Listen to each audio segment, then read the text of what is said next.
Hey, everybody. Welcome to episode 10 of Are We There Yet podcast show. Yay, we have a title for the show on YouTube.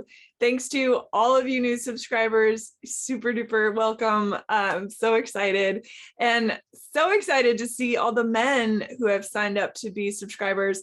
Historically, a lot of times men are not don't feel like they're welcome in these kinds of spaces to hear and talk and share their feelings about sex and sexuality. So welcome, everyone. And we're so excited you're here. And thank you for subscribing. And we're really excited. And so it goes is this episode. I'm your host, Susan Ruth.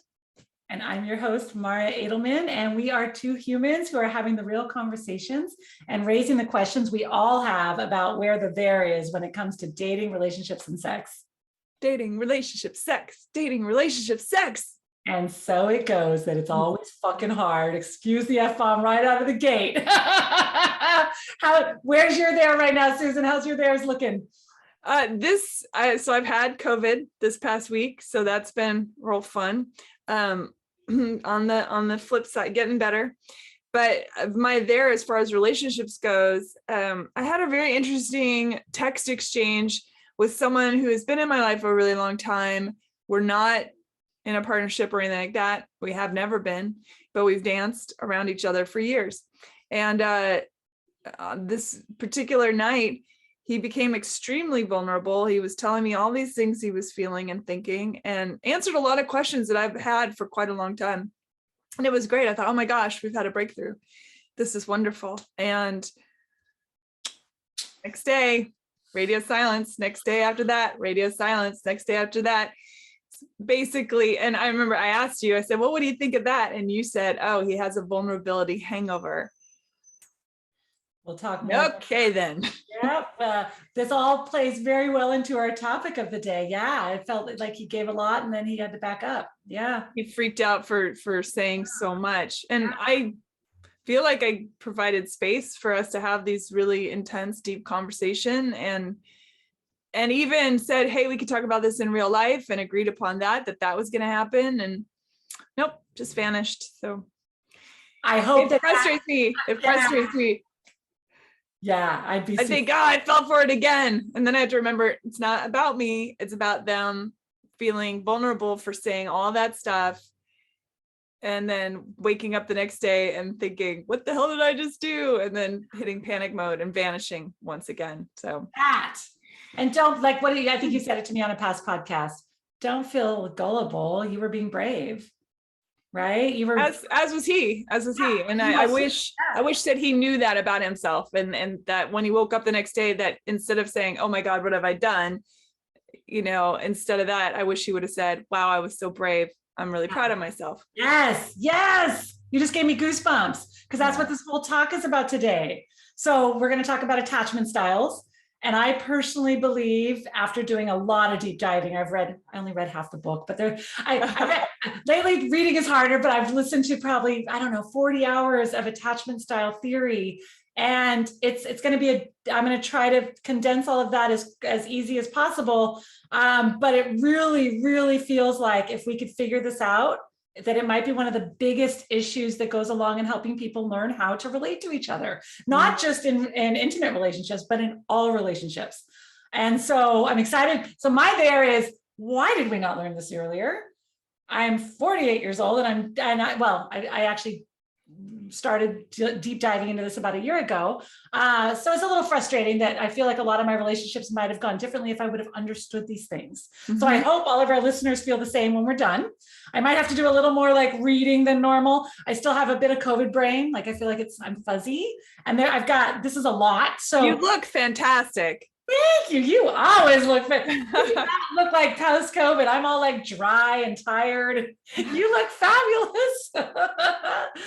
I sound a bit like a phone sex operator. However, my voice is about 3 octaves lower than normal, which is fine. I like your sexy voice. I want to comment too that attachment style is different than love languages. I think people confuse those things. Yes.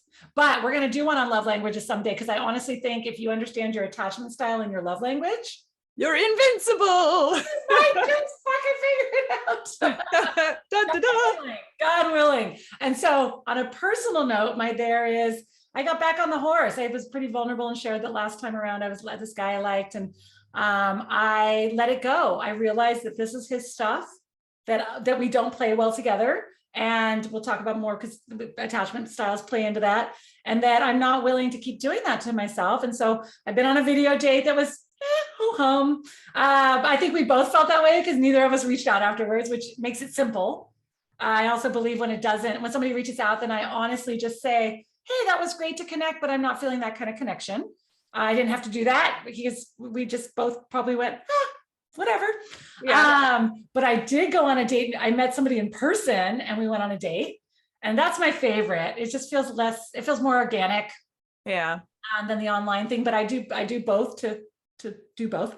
And we had a nice date, and he reached out, and we've been in communication, and I was very proud of myself. He reached out like Wednesday-ish and talked about a date idea. And I was like, that sounds amazing. And then he reached out today. I haven't had time to get back to him yet, not because I'm trying to be avoidant, but because we're busy, and was kind of like, tell me when works. And my old self would have found time for him this weekend, but I have a very busy weekend. And so referring back to our episode, Slow Dating, where we said, like, don't accept a date last minute if you're busy. It sets that up. And I'm the kind of person who likes to plan a bit ahead, not always. Mm-hmm. But if I say yes every time that happens, I feel like now I'm setting up this precedence that people don't have to think about me ahead of time or plan ahead.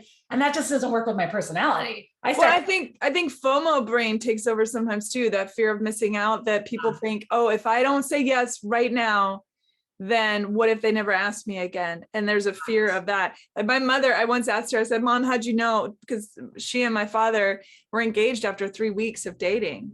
Wow. And I said, oh, wow, that seems really fast. You said yes just after 3 weeks. And she said, well, I was afraid if I didn't say yes, he'd not ask me again. Oh, wow. So even though she didn't necessarily feel ready, she was worried that if she didn't say yes, that he would go away. That's a really good perspective. I think I only go on second dates with people I feel a connection with, and I feel like they also feel a connection. So I have a little less of that and just a little bit more of, I really would have liked to gone out with him this weekend. Like, I want to see where this goes, but I'm also not going to change all my plans. And I don't want to set up the expectations that I'm last minute girl. Right. So anyway, I think it'll be exciting because he seems fun. Well, and I think we have that chemistry connection-y thing. Yeah. Whether we're compatible or not is to be determined. Yeah. So I will report back. Good. Okay. So ready? Oh, I'm ready. Oh, sorry. A couple side notes. Yeah. Tech stuff. I want to apologize that my she, her, my pronouns have not been sticking. I think they're going to stick this time. I have put them on there like 10 times, and then I'll go back and watch a video and my pronouns aren't there. I liked it for one. I think it said parentheses, she, her, parentheses, she, her, parentheses, she, her. It went on for a while. I was like, there you go. I'm technologically not as savvy as I would like to be sometimes. I mean, either. I think they're sticking, and I think I'm looking at you. I'm trying to, make sure that our technological stuff is on point. On that note, I think we're ready to start our talk. Oh, on that note, we're getting a ton of good feedback.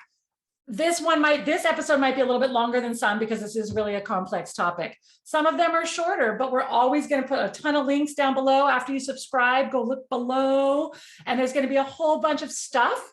And then I don't know about you, but I use YouTube as a counseling service now. If I click a video and I'm like, oh, wow, that's what's going on. You just keep kind of deep diving a little bit, and it's a total emotional education. Yeah.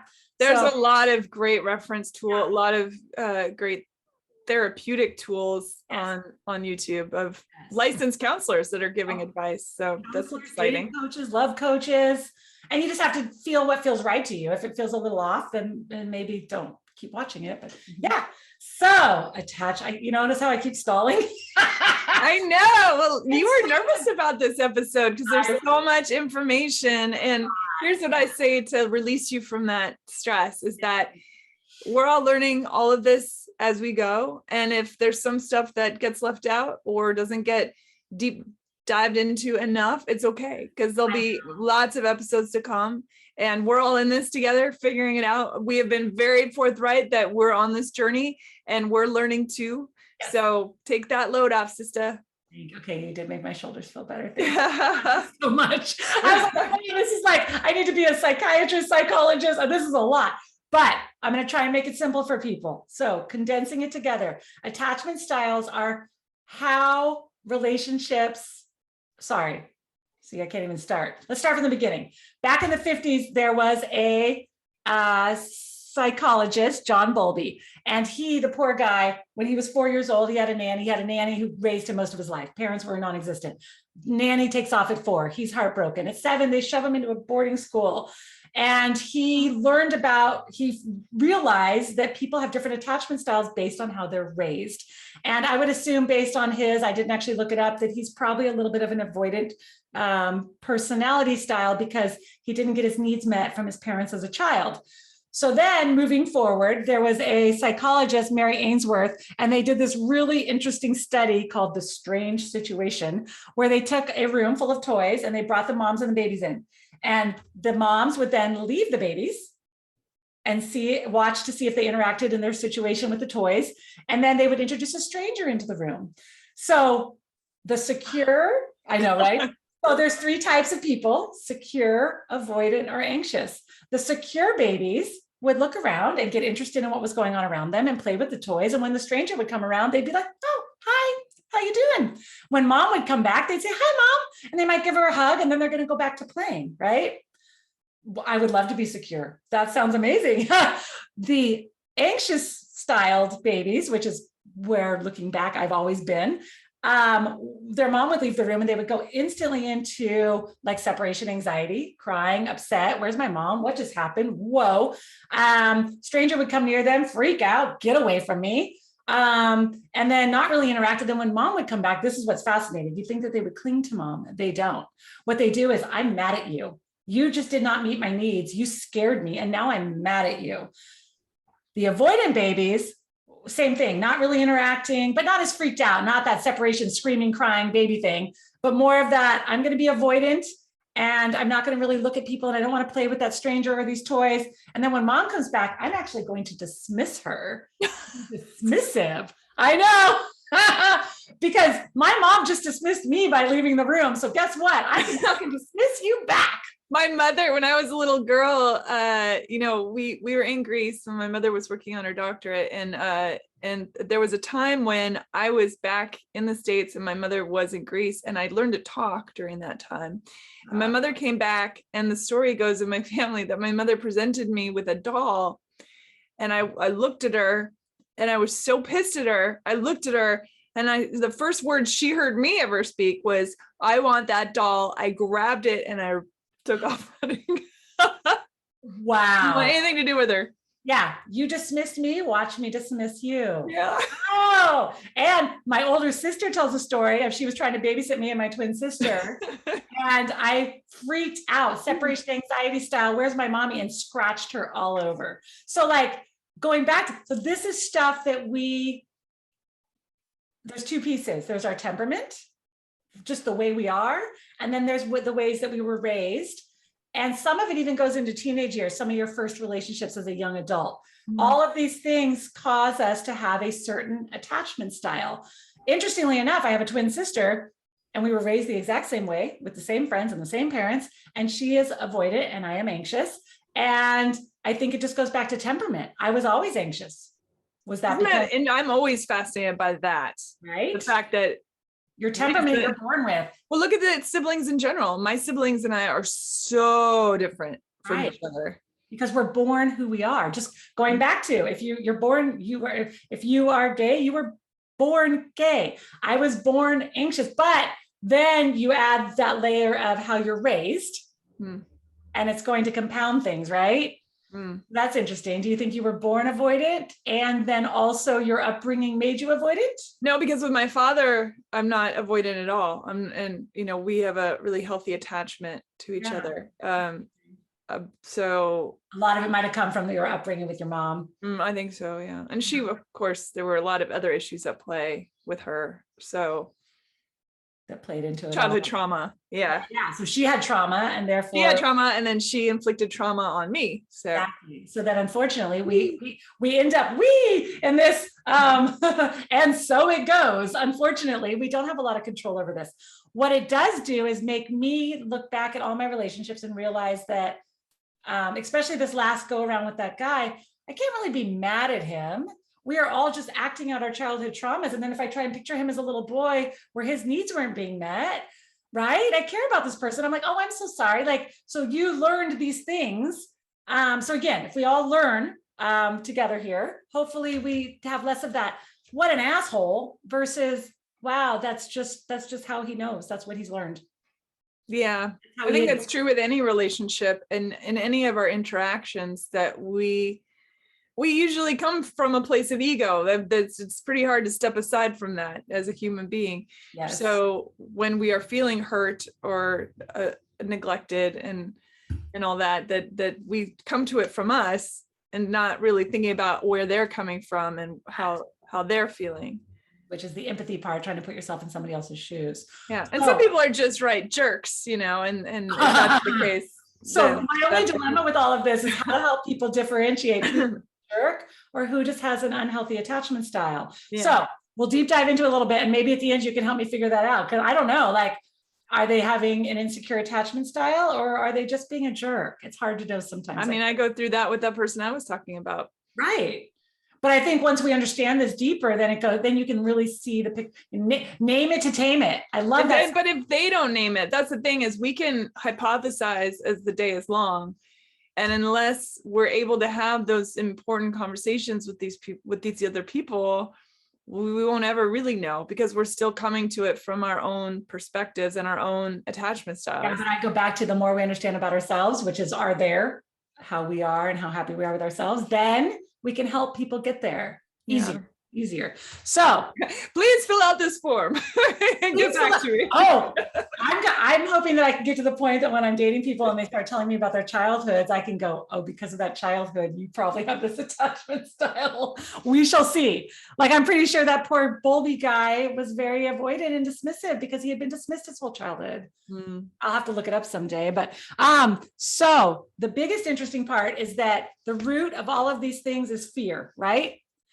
So we just have different triggers. I'm anxious and I'm fearful of being abandoned, and avoidant people are fearful of being dismissed, and they don't want to get too close and give up their autonomy because then they might get dismissed.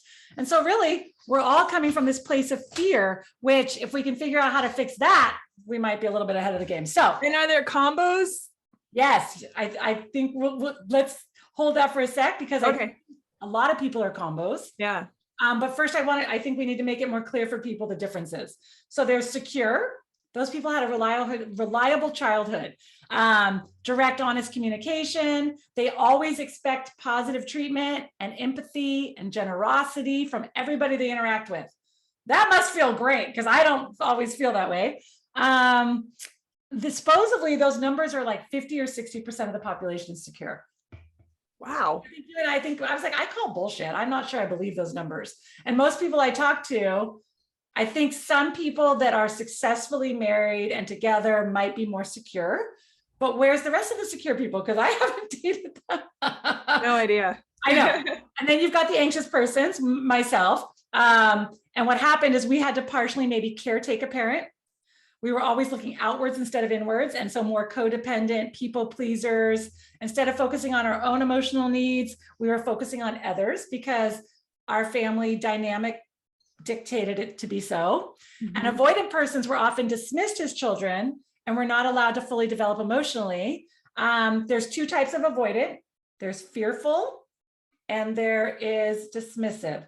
The fearful avoidance are actually a mix of a little bit of anxiety and a little bit of avoidant. I feel like that's probably more me, because I had a very weird mix of parenting. Yes.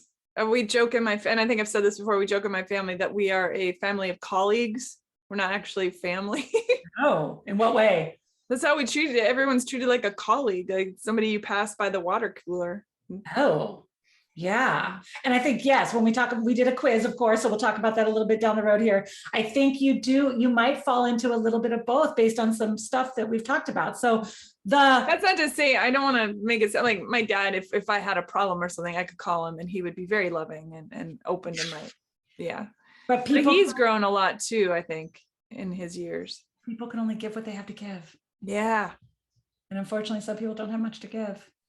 True that. So on that note, the thing that I liked a lot about all of this is these all feel like a detriment, right? Oh God, I'm anxious and you're avoidant or fearful avoidant, horrible things. But really, we need to thank our younger selves. These were skills that we took on to survive our childhoods in whatever form or fashion we had to. All of you out there were like, look at how smart I am as a little kid. I'm going to be this way so I can survive this thing. And so really, we need to look at it and go, thank you. But then we need to go, we're grown up now. How do we fix it? Yeah. And it is fixable. So we'll talk about that more down the road, how you fix it. They no longer suit us at all. And here's the problem. I love this saying from the Buddha: attachment and desire are the root of all suffering. Except for we all want attachment and we all Suck want it, Buddha. Buddha. What does he know under that damn tree? But technically it's what we all want the most. We want that attachment and that connection with people in general, and then especially with one intimate partner. So, or for some people, more than one intimate partner, the polyamory groups.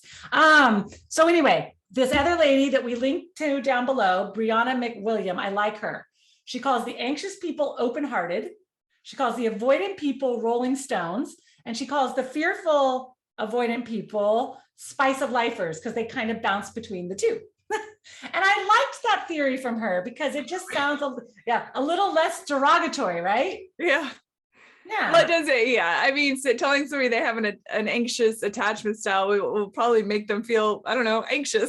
If somebody said, oh, totally. If I feel anxious and somebody like, you're being anxious, I just feel more anxious. Yeah. So, on that note, do we want to talk about our quiz results? Because I found it super fascinating. I already knew I was anxious. I already forgot what my results were. So yes, you go first. Yeah. So I don't know if people can see that. Nope. Oh, sort of. Okay. So anyway, it shows that I'm 75% anxious, I'm 0% avoidant, and I'm 88% secure. That feels about right. And so the quiz is down below for anybody who wants to take it. It does not dive into the 2 avoidance styles, but it gives you your base place.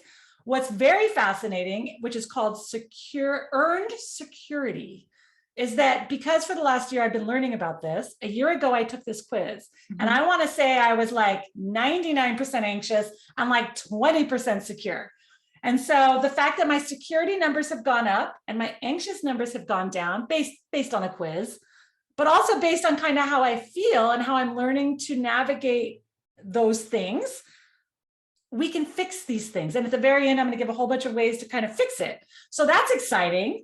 Do you remember what yours was, your numbers? Well, I remember how I felt when I took it, which was slightly avoidant, because I remember taking it thinking, well, they don't ask enough questions. It doesn't go far enough. And if I'm in a relationship, I'm this way. If I'm not in a relationship and I'm just dating around or whatever, I feel this way. So what do you know?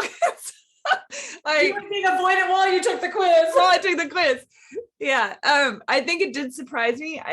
I remember, I turned my phone off, but I sent you the results, and I remember feeling surprised at how grounded it said I was. I thought, oh, that's shocking. I have it right here. There you go. So it said you were 25% anxious, 38% avoidant, and 100% secure. And so you can be all of these things. And I do think you're a very secure person, and I do think you're slightly more avoidant than you are anxious, but I've seen both sides. So we'll talk about that more in a little bit. So I think it surprised me that it gave me all that for secure. I thought that was interesting. I think deep down, we're both pretty secure people. It's just that we can be triggered back and forth. Yeah. So,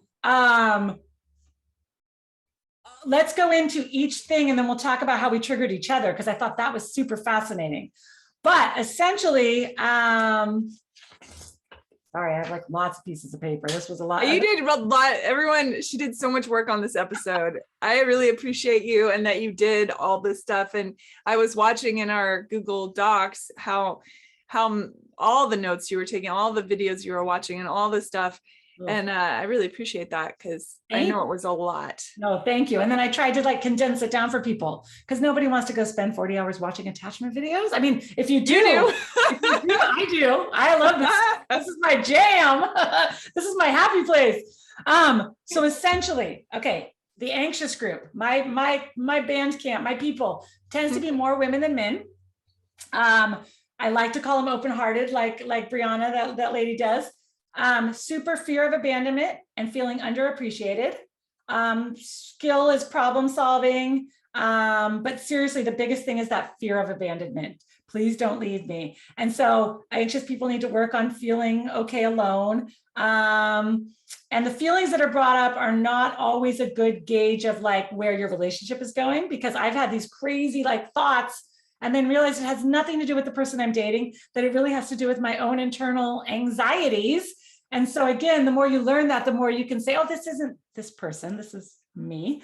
Yeah. We like lots of closeness. We don't like as much of alone, apart time. We want to feel that kind of more connection.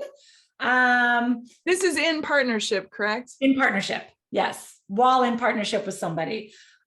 Triggers while in partnership, not getting enough affection or attention, not feeling secure or safe, not feeling like you can trust your person, being underappreciated, especially when somebody starts out with criticism. I love that whole, what's that saying? And not but. Like, oh, I really liked this, and I wish you could change that, versus criticism, but, right? That whole game. And so it does speak to me as an anxious person, because sometimes we feel unworthy of love. We want to control things so that we feel like we won't get abandoned, but the more we control it, sometimes the more we push it in that direction. And so, yes, all of those things ring true to me. If they ring true to any of our listeners, it's okay. You are slightly anxious and you are an open-hearted person. That is okay. Now, the dismissive avoidance, which I want to say feels like the harder group of people. I think looking back, this is everybody I have ever been in a relationship with. And I don't think this is you. I think you fall in the middle, and we'll talk about that one next. But every single relationship, when I stop and look back, I'm like, wow, I think they were all a little avoidant. And then I would be more anxious. And then we're going to talk about that too. There's a dance of the anxious and avoidant people together. Oh, I definitely picked avoidant people when I was younger, which made me super anxious. Yes. When I was younger. Yes. I don't do that anymore, but back then. Yes. Because you're one of those in the middle where you can be pushed to be more anxious or pushed to be more avoidant. So if you were dating people who were super avoidant, you're just going to feel more anxious. But also, we'll talk about this some more in a bit too. We do. I'm bi attachment. You're bi attachment. Oh, I like that. I like that whole thought process. You are bi attachment, girl. But the part that's, yeah, I lost my thought on that, but we'll talk more about that. These poor dismissive, so not poor, sorry, I shouldn't say it like that. I think these people have a little bit of a harder time because it's a proven fact that they are the least connected to their emotions, the dismissive avoidance. And so this is going to be my dad, because I grew up calling him Spock. Oh, was he like super kind of super smart, aloof? If you really needed that love and connection, he was just awkward about it. But I mean, it's not like we didn't know he loved us. We know he loves us, but I think he's on the spectrum. Yeah. And possibly avoidant. I think my dad was a bit avoidant and my mom was a bit anxious, which is why they liked each other, because it tends people like opposites. This is how it works. So I do feel like they are the least connected to themselves. I like the rolling stone instead of the dismissive avoidant. They're just kind of rolling through life, doing what feels good to them, being tossed and turned. But they have a super big fear of being close or getting close to people. They're very emotionally unavailable. They have a preoccupation with self-reliance, sufficiency, and independence. There's those partners that are super mysterious and less verbal, which I like, but then I'm like, but why won't you give more? They feel like being open is actually a sign of weakness. And so it's harder for them to be open. Some of this is going to speak to you because this is your avoidance side.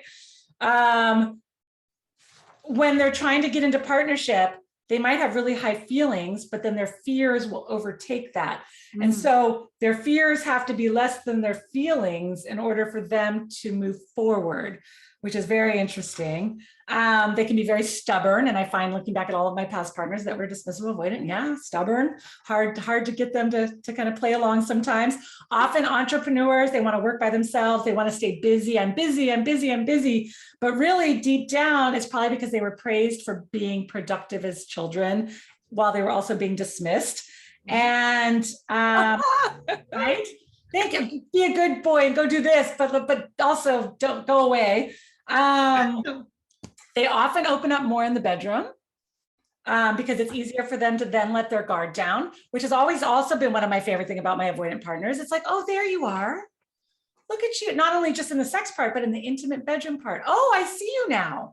Thank you. And then I always assumed that I could like get that always, but then they go back into their little armor. They've been known to be called like turtles, like they tuck back in. And so then I was always left like, oh, okay, I guess not. They don't like to ask for help. They really, really do, just like Buddha said, like everybody does. They want attachment, they want closeness, but it terrifies them more than any other group of people. And so they like to distance themselves, which can come across as like super mean and like disrespectful and like they have no empathy. And they don't have a lot of empathy because they don't feel it the same way as some other people do. So it's not that they're not being empathetic on purpose. It's like they can't quite put themselves in your shoes because they don't feel that way. And so you look at them like, why are you being so mean and cold? But deep down, it's just that they don't know how to, they don't understand that part about themselves. My dad is, I think, yeah, I can see Kind of that. like that, like a little hard for him. I mean, he's again loving, very loving, and all that, but certainly has the Spock moments. And does he feel like and Spock is half human, right? So right. Yeah, half avoidant, half human. Do you feel like looking back at your dating partnerships as a more of an adult, you were dating people that were more anxious or more avoidant? As an adult? Well, sorry, you said when you were younger. When I was younger, certainly people that were far more avoidant. Yeah. Making me more anxious. Yes. I have a weird mix though, because I see myself in a lot of those traits. I am highly empathic and empathetic. So that doesn't really sound like me, but I'm also, I'm always busy, always working on something, you know, I like to be by myself. More avoidant because then you don't have to be putting yourself out there and get hurt. Yeah. Yeah. Yeah. Trust of people's agendas. You do both. Yeah, I flip.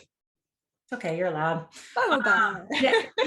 Ooh, you can do this. Yeah, I can't do that. Do the snake again. That was cute. Woo! Look at you go.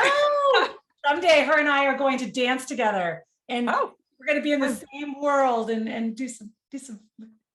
I like to dance. Do you like to dance? I do like to dance. Someday her and I are hoping to see each other more in person for realsies. So this is another interesting concept.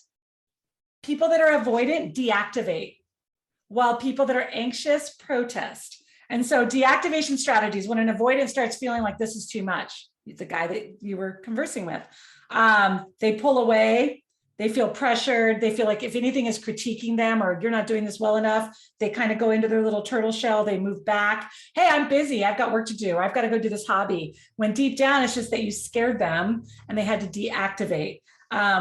Vulnerability hangover, sharing too much. And then or they scared themselves, I was just going to say. Yeah. What did I say? You scared them? Yeah, no, they scared themselves. Yeah. Vulnerability hangover, they share too much and they get scared. Also, they get a closeness hangover where I've listened to a couple of things where they actually sometimes feel physically sick because they had so much closeness that it was like unfamiliar to them, that then they feel kind of icky and they have to move away. And that makes me sad, right? Because in their head, they're kind of constantly doing this deactivating stuff like, this could work, but no, it won't. This could work, but no, it won't. Look at all these reasons why she's not right for me or he's not right for me. So they're kind of doing a lot of that in their brains, but they're not feeling comfortable enough to share it out loud and communicate it. And then if they get too pressured, they get angry and nasty and cold. But above else, they're just scared like the rest of us because they were let down by their caregivers and they had to grow that thick turtle skin where they could hide. And so that was the biggest thing. kindness to them is super unfamiliar. And so you think you're being kind and you're giving love, but for them, that feels icky. And it makes them have a closeness hangover and they feel sick and they're like, this is just too much for me. And so I do sometimes feel like based on all of this stuff that maybe the avoidance, it's harder. It's harder for them to maybe be in a relation. Yeah. Yeah. Interesting. And the third one? And then, Oh, wait, there's more. There's more. I feel like, again, we'd have to deep dive further into this, but that you probably fall into the fearful avoidant, the spicers of life, where you're avoidant, but you also get anxious. And so those people really have a need to feel safe. And I think you shared that with me once, like, wow, Mar, I feel like I can trust you so I can open up to you. So is that true? Do you feel like you really have to feel safe with people to open up? Be vulnerable. I think it depends on what it is. I think I can be easily vulnerable with strangers, which is interesting. With people that are in my close proximity or somebody that I really like, I find vulnerability slightly terrifying, which is interesting. I mean, I'll always be very good at being honest, but it comes from a here place and not a here place. Uh-huh. I become a Spock. I can intellectualize feelings instead of feeling them. Well, also, it's easy with strangers. Totally. They can't hurt you. You don't have to get that close to. I do that as well as an anxious person. Like, it's easy to converse and do all of that. I think I shared with you that through my younger years, if I liked someone, I would get my friends interested in them and then have them date. You did share How that. fucked up is that? That's so messed up. You did share that with me, and I was like, Susan, you Terrible. told me like a guy, and instead you have to watch him with your friend Mm-hmm. as you wanted to avoid it. And it was a weird sort of self-immolation too, I think, light myself on fire. And yeah, because if you got close to them, they could hurt you. If you don't get close to them, they can't hurt you. but how screwed up is it to watch them get close to somebody else that, my friends? That's such a mess. I had that happen to me unintentionally in high school because my love of my life in high school broke up with me and started dating a friend. Sure. Small school, we all hung out together, and I had to watch that a lot. But you did that to yourself. I know. Amazing. I think I spent like most of my sophomore year crying. Like, you did it to yourself, girl. But it's only because you were trying to protect your heart. I spocked out, baby. Spocked out. And so those people it's a bit more rare. And so we're not going to touch on it a whole bunch, because really, if you take the anxious and the avoidant traits and put them together, that's what we're looking at. You get a Susan. There's Susan. There you go. But triggers, untrustworthy people. Definitely. Infidelity, lots of flirting in front of you. Nobody likes that. People, be friendly, but don't be flirty. Lots of flirting in front of you that makes you feel uncomfortable. I don't know if that's like over the top, like, good morning, gorgeous. You're like, I just met you, weirdo. Inconsistency. Do you find that inconsistency drives you crazy? What was it? People are inconsistent. Does that drive you crazy? It's annoying for sure. Oh, just going back to the text you were receiving or the communication with. Yeah. Inconsistency and lack of transparency are huge triggers for people. And so unfortunately, fearful avoidants have a lot more of that hot, cold thing. I feel like you don't do that, at least in our relationship, but not in my friendships. Do you feel like you're more hot, cold in your love attachments? Not when I really like it. I don't know. I think again, it's a mix, and it's about safety. I do think I'm more on guard than say you are going in. You're very brave about jumping in, and I am much more reserved about that kind of thing. Again, I need that intellectual. I Spock out first. And that's not to say that I can't get all hotsy-totsy for someone. Like, if I'm in a room with somebody and the chemistry is zing, zing, zing, I will definitely zing, zing, zing. But I can separate that. For me, those are two totally different things. Isn't that interesting? That, that for me, the chemistry one feels has nothing to do with the vulnerability on an intellectual level. To me, those are, I experience those separately. Wait, so you're saying when you're super intellectual with somebody, even if you feel like there could be some chemistry, you're not letting it into your heart, therefore you're protecting yourself.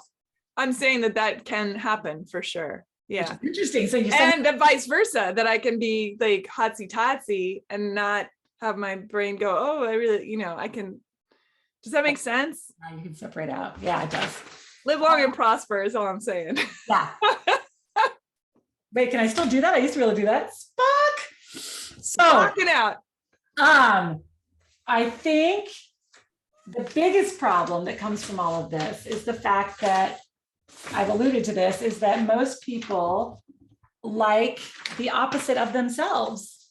And that's what most people end up being attracted to. So herein lies the problem. There's something called the avoidant anxious dance that goes on with people. And I have done it in every relationship looking back, and you might as well, but it depends on which spectrum, whether you're being more avoidant or anxious. But unfortunately, most people listening can probably relate to this unless they're in a secure attachment, which again, I don't believe it's 50% of people are secure. So we'll see. So bottom line, remember the Selena Gomez song, The Heart Wants What the Heart Wants? I love Selena Gomez. Love that song. And it's so true. And as an open-hearted, putting myself out there more easily person, that song speaks to me. The heart wants what it wants. Not that it's always a healthy thing. And that the problem is that our heart might want it. But like that last guy I dated, I'm like, did my heart really want him? Or was it just triggering this like attachment wound that felt familiar? So this is a little bit of a harder concept to get, but like, that feels familiar to me because my dad might have been a bit avoidant. So therefore it's attractive because what's familiar is attractive. Well, and we're trying to heal the wounds of our childhood. So whichever parent is the one that screwed us up that's what we're seeking in relationship, at least in the beginning, to fix those broken parts. And so that is the thing, is like, of course, we're attracted to who we're attracted to and the chemistry and the compatibility, but this must play a part in it where we're trying to heal these things. And I think I lost my train of thought, but I think the big piece, it's the push-pull part. So there's a huge push-pull in people that are avoidant and anxious. And you and I did that dance. So I hope we're going to talk about that a little bit if you're okay with sharing that. Yeah, totally. I'm super anxious, but I can be avoidant, especially for me, it's always about time. If I don't have enough time and I feel pressured by somebody, and that happens a lot in my life where people are like, hey, can you, and I'm, then I feel a bit avoidant. Like, no, I can't right now. I don't have anything left to give is what it feels like. And so I can't. Without saying it though, that's where I think people who are avoidant, that's where there's a rough and tumble, because if you say, I am overwhelmed, I'll get back to you later, or just a thumbs up, or just any kind of acknowledgement for the people that are like, what's going on? It will calm down the other person immensely. The simplest thumbs up would do wonders. Thumbs up, or cool, or great, or anything. So do you want to share the interaction we had? Because I found that fascinating. Yeah, so I was busy on you were super busy with your family illness stuff and work, and I was busy working on the website for this show with the web designer. Yes. And I was stressing out because it felt like I was having to do all this stuff, and I was like, shit, I don't know how to answer these questions that are supposed to be a partnership with us, because I don't want to make decisions without you. And so in one particular day I was like, hey, we need to know this and this, and you were busy and you didn't respond. And I was like, I need your response, and you're not responding. And you're like, shut up, stop sending me. You didn't say that, but so you were feeling stressed out that I was saying like, hey, I need an answer. Yeah. And then you weren't responding to me. And I was like, did I piss her off? Like, what's going on? And I had to remember, this has nothing to do with me. She's got a shit ton going on. And so I'm not going to fall into the trap of being like, oh my God, does she hate me and not want to do this show? Which is where our brains all go to. Sure. You didn't ask me on a second date. I must be horrible. Like that piece. But you were feeling a bit anxious at that moment, right? Totally. And what's interesting is I don't often feel avoidant. And so I shared with you later, I wanted to respond, but I was deep in patience. And then there was a small part of me subconsciously that actually went avoidant, where I was like, hold on, like that piece. And so no matter who you talk to, no matter whether you're 100% anxious, you can feel avoidance sometimes. It's not that it all kind of goes back and forth. Yeah. You and I, as always, did well. We talked about it later. We figured it out. Totally. And I think that's the key. I mean, in any relationship you have, friends or lovers, yes. or bosses or coworkers, you might use different language to talk about it, but it's important to get those boundaries Yes. out there and to say, hey, when you didn't respond, I felt like I was doing all this and you were ignoring it, and that felt bad. And for you, it's like, hey, I'm doing all this over here, and you feel like you're over the top, trying to get information. So the answer always comes back to communication. Because neither of us really felt that way. It was just, we were both on DEFCON 10 anxiety in the moment of what we were doing, and not a great way to try and connect when two people are in that space. You take two people that are in a relationship where one's a little more anxious and one's a little more avoidant, they might do pretty good most of the time, but now you up the stress levels.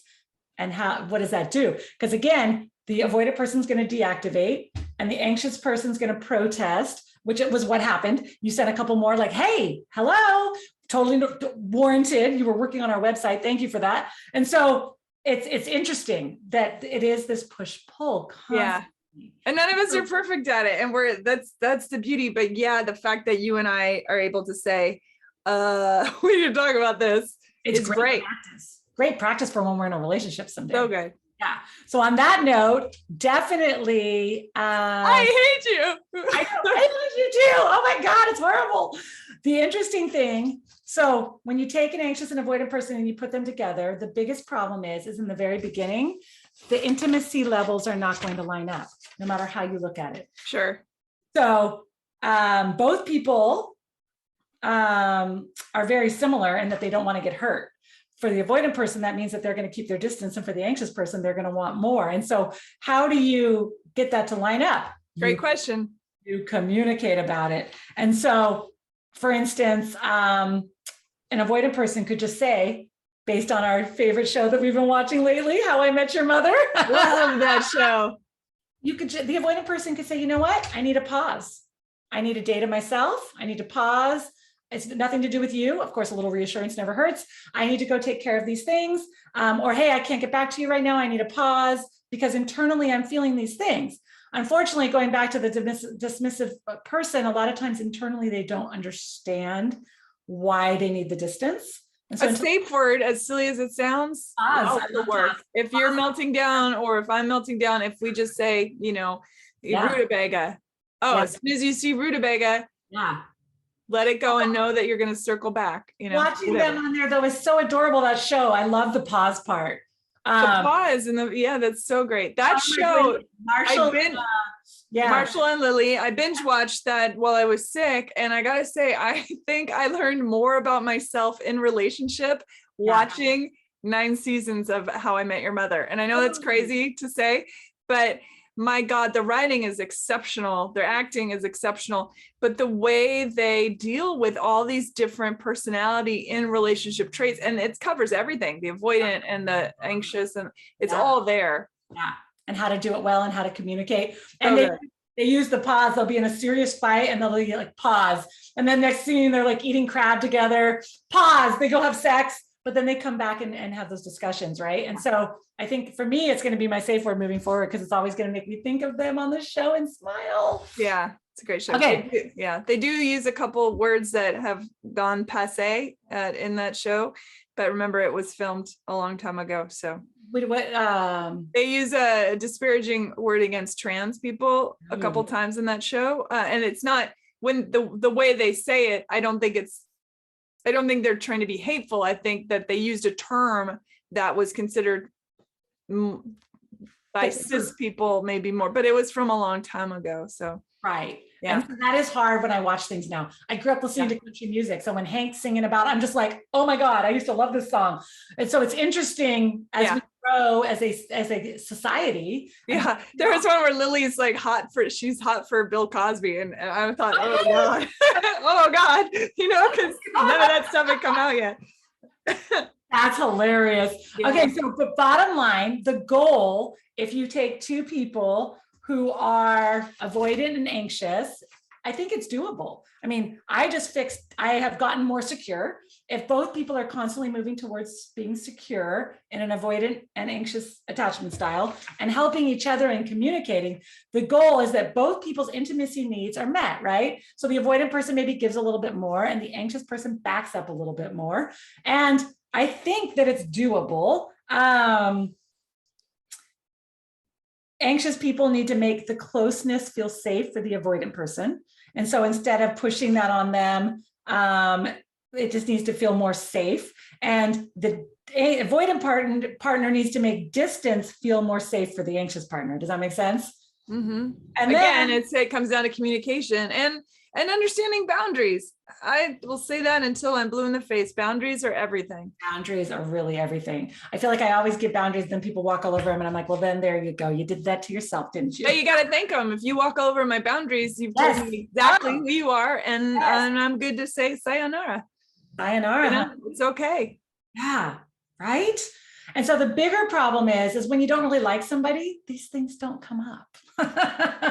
The trauma response of your attachment style is definitely worsened by the degree of your feelings in that relationship. So it's all good and fine until you like somebody, and then all this stuff happens. And so there was an airport analogy that I liked. So the avoidant person is the airplane and the anxious person is the airport. And the anxious person's like, can you come by? Can you land a little more often? Can you land a little more often? And the airplane's like, I gotta go do. But it's just like anything. I tell all my clients, okay, you want sex once a week and your partner wants it once a month? That's a conversation. Meet in the middle. It's the same thing with these attachment styles. I want so much time together in a week. You want so much space in a week. Let's compromise.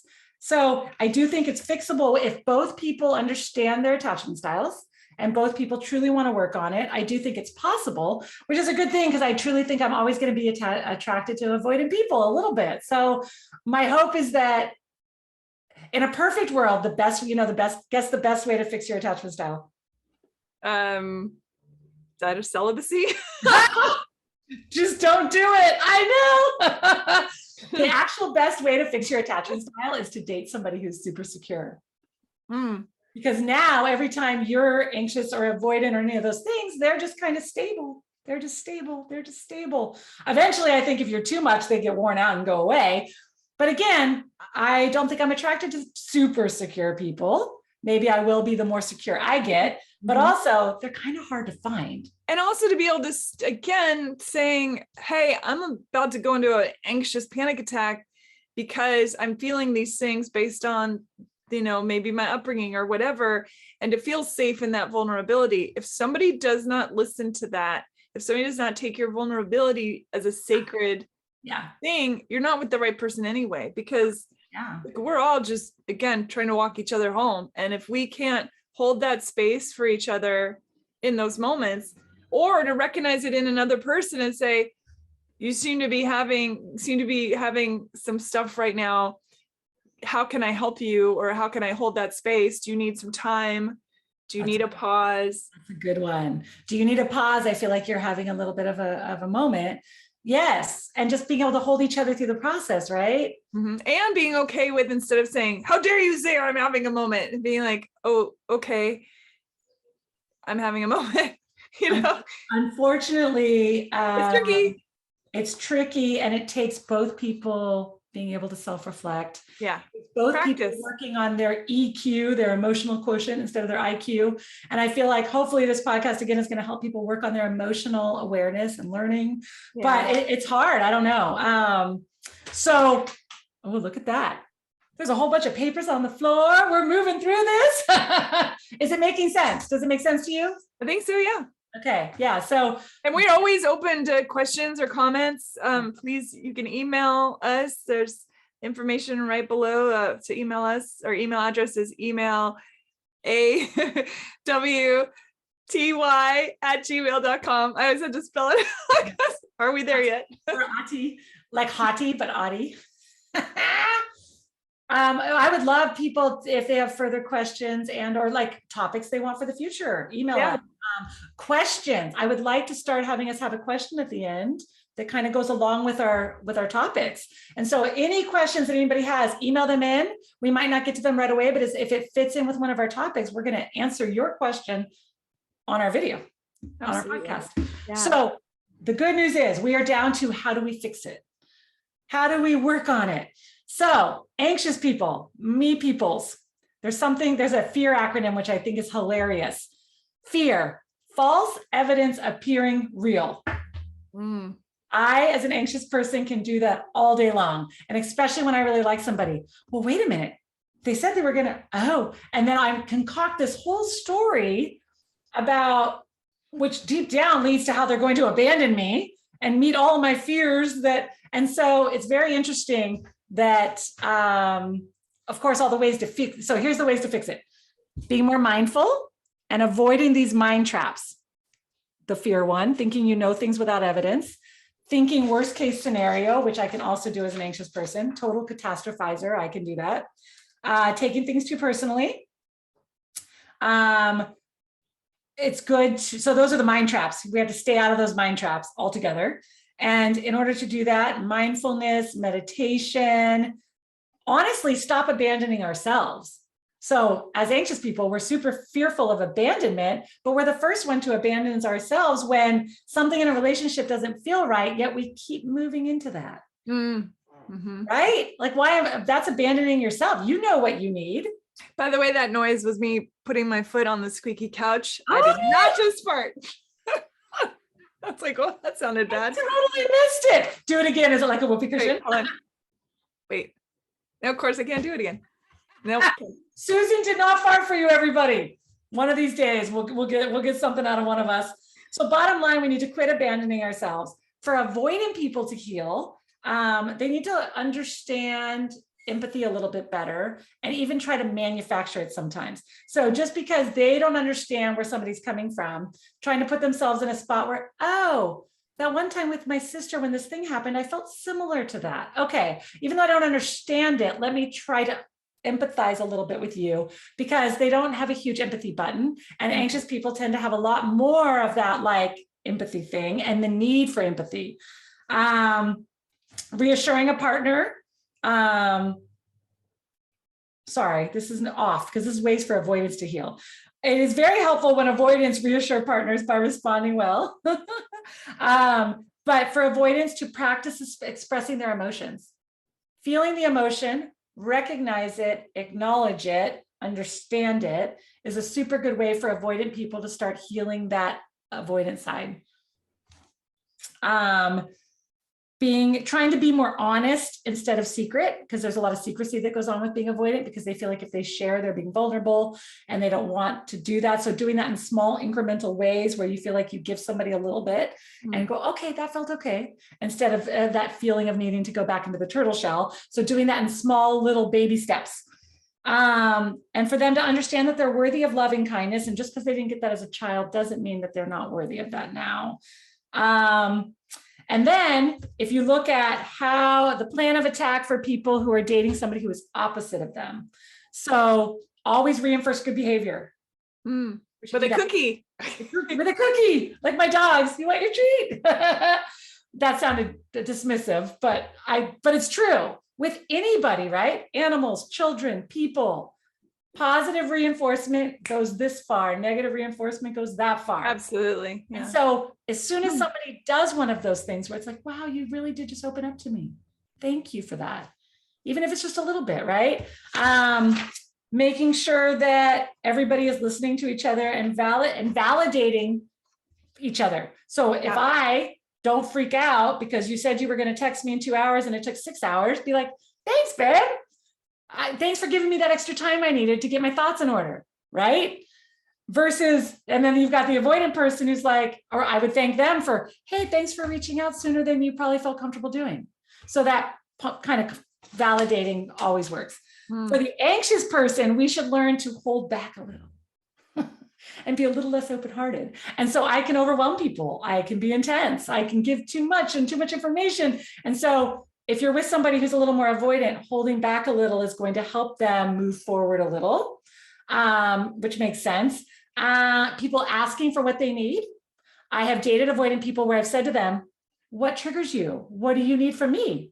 Nothing. And then looking back, I'm like, oh no, a lot of people I've dated, I'm like, oh, they just didn't feel comfortable asking for it because they were dismissed their entire childhood. So why would I not dismiss them when they ask for what they need? Yeah, I'm not great at asking for help. I know, but that makes me so sad. Yeah, I know, but we're going to work on it. The other piece is for both parties to nurture their own interests and take time for themselves, right? Even though I'm super anxious, I really don't want to spend every minute with somebody. It may feel that way because I'm anxious. It's not what I want. And know that you can ask for more over time, slowly, and hopefully get there. The good news is, this was cool. They did an MRI study of people who were newly in love, and it showed that the brain region associated with anxiety lit the fuck up. Didn't matter what your attachment style was. So going back to avoidant and anxious people aren't that different. They both are scared to death. So in the beginning, it's a lot of anxiety. The good news is once they got a little past that stage, 3 months or longer, they redid those MRIs, and the areas that are calm and pain suppression and happy place was more lit up. So moving slowly, slow dating, getting used to each other's attachment styles, eventually you can end up in the place where your brains are happy and you like each other. I think it's important too to note that if you are finding yourself in the same relationship over and over again with different people, that to maybe look at some of this stuff and see if there are parallels, or even to see what it is in the partners you're choosing, how it reflects back to maybe some of your childhood trauma.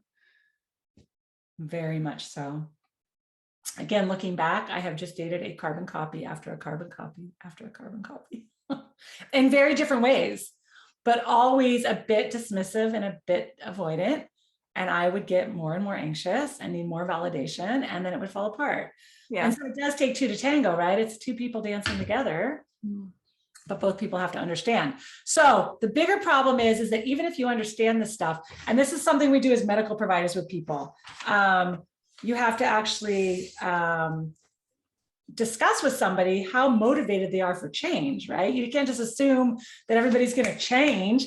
And unfortunately, the steps to change are pre-contemplation, contemplation, preparation, action, relapse, and back to maintenance again. And so I've been doing a lot of this stuff on myself, but it's unfair to expect everybody to go straight from pre-contemplation to, look, I fixed my attachment style. Sure. Right? Yeah. But I hope that after listening to this, everybody at least gets into the pre-contemplation phase of, there's some stuff I have to do, right? Because unless you're one of those supposed 50% secure people, I still don't believe that number at all. When you listen to it, most people don't. Most specialists are like, yeah, no. It seemed awfully high to me. Yeah, they're like, that's the numbers, but we don't actually believe them. Here's another problem. There's two response cycles that get really messed up for people. The rip and repair. So you're having an issue and you feel like something just got ripped, where you're both like, we're not happy with each other. Anxious people want to very quickly repair that. Avoidant people want to go away, take time, and then come back and repair that. But if you don't have the conversation about, hold on, I need to pause, give me a day, give me 3 days, right? The anxious person just gets more and more worked up, waiting for that person to come back and the two of you repair together, right? And so that's just another thing for people to be aware of, is like, it's okay if you need 3 days to go figure that out. Say to the person, I think I need 3 days to go figure this out. Okay. And then the anxious person needs to do their work of, how do I calm myself down? YouTube videos are great for that. How to calm yourself down. And then unfortunately, there's also the reach and response cycle that you and I interacted with. So you reach out and you don't get a response, and you reach out, and if you don't get a response, it causes anybody to get more anxious. Even the avoidant people will get more anxious if there's not a response. I, as an anxious person, it's one of my biggest triggers. I don't care if you respond later, but when there's no response, it feels really uncomfortable. And especially when you're not following a normal pattern of, you always respond, and now you have it. That's always so interesting, because you went just silent. I was like, this is not what she does ever. I know. I don't know how to take it. I know. And then we take it personal. We always go back to, I must have done something wrong. I must have caused this. I'm getting way better about it. Like this last person who's asking me out, I felt like, oh, he didn't get back to me. I guess he doesn't want to go out this weekend. And not one time did I say it must have been something I did. I was so proud of myself. I was like, oh, he has a busy life too. He'll get back to me when he has time. Good news is everyone is so self-absorbed that they probably never even notice when other people have got gaffes or have issues, because they're too busy worrying about how they've screwed up. That was a valid statement. Yes. Most people are very like, what did I do? How did I go wrong? Which I'm hopeful that over time we can all get to this place of like, I am me. This is who I am. Love me or not. But it's not always an easy thing to do. And so there was an interesting concept about how it's hard for anxious people to slow down their emotions, and it's harder for avoidant people to speed up their emotions. But I do think doing it well, I'm going to allude to a couple things we're going to talk about in the future, and I think we did it. We did it. We did it. I think all of us want to get to earned secure if we're not secure yet. And so that means that we might be 2% avoidant and mostly secure is where my goal is to get to. So doing it well looks like communicating. Eventually, we're going to do a whole podcast on this, but the Gottmans, there's a Gottman Institute, there's the 4 Horsemen, and these are not the ways to communicate. And the problem is this is how most of us have learned to communicate. So the 4 Horsemen are criticism, contempt, stonewalling, and defensiveness.